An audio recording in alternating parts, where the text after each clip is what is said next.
Hello, everyone. This is Maureen, and welcome back to another day of praying through the darkness. Now, I have a question for you, and I want you to think about it throughout this devotional. Do you put limits on God? Really stop and think about it. Do you think that God can do everything and anything? And if you do think that, do you believe it? Because in Ephesians chapter 3, verses 20 and 21, we have these words. To him who is able to do the immeasurably more than all we ask or imagine, according to his power that is at work within us, to him be the glory forever and ever. Amen. Immeasurably more. That means we just can't measure it. We can't put a yardstick to it. The biggest measuring tape in the world cannot measure what God can do.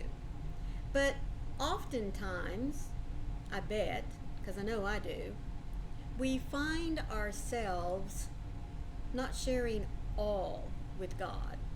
So when you stop and think about it, if you try to handle something on your own, that means that you don't think God can handle it. Stop and think about that statement for a minute. The first time I heard that, I was like, what? No, that's not what I'm thinking. And I bet you were saying the same thing as soon as I said it. But why do we not share everything with God, especially if it's a problem? Why do we always try to handle it on our own? You know why? Because we think God has enough on his plate. Or maybe we think it's just a little thing, so I can take care of it. I won't bother him with it. What other excuse can you think of? I'm sure there's plenty, but I just mentioned those two. And so when we do not share with God even the littlest problems, we're putting a limit on what God can do. And that's really, really sad, because God wants us to take everything to him, even when we stump our toe in the middle of the night. God, oh my goodness, that hurts. Even if it's just a statement. Not so much that you're asking him to take the pain away or to ease it. It's just he wants to know everything that is going on. Whether it's good or it's bad, it's funny or sad. He doesn't care. Just that open communication with our Heavenly Father is what he wants. And so, like I said, when we don't share with God, we are putting limits on what it is that he can do. It's that plain and simple. We are limiting God. And in this verse right here, to him who is able to do immeasurably more, give us more love. Give us more peace. Give us more joy. Give us more comfort. There isn't anything, not one single thing, that God can't do for us. So when we don't share, we are limiting him. And that ought to be a sobering thought, don't you think? He has given us so much. He gave us his son, his own son, to die for our sins. So folks, if that isn't love, I don't know what is. His son came and died for us so that we have open doors to our Heavenly Father. So we need, not only are his doors open to us, but our doors need to be open to him as well. There should not be any barriers. There shouldn't even be a little bitty stone in our pathway to him, because that is a hindrance.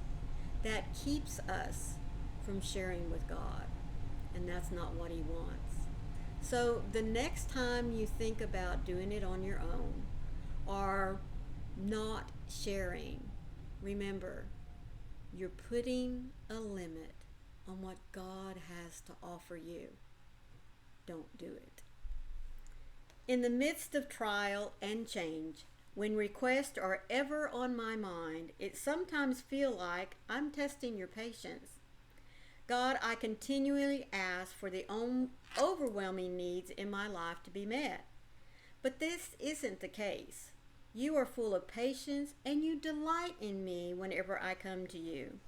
When I live in a posture of open relationship with you, both giving and receiving, I find that you are abundantly better than my wildest dreams. Instead of holding back my questions and need, God, today I want to lay it all out before you. It doesn't matter how many times I've asked, I will bring my request to you again and again. You never tire of my voice, and your power is always at work within me. As I pour out my heart to you today, I will also take some time to receive your perspective and love for me. Your thoughts towards me are always full of tender affection.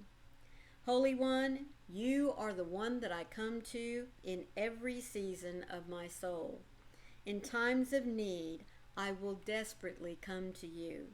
Today, again, I lay out my heart before you, every part.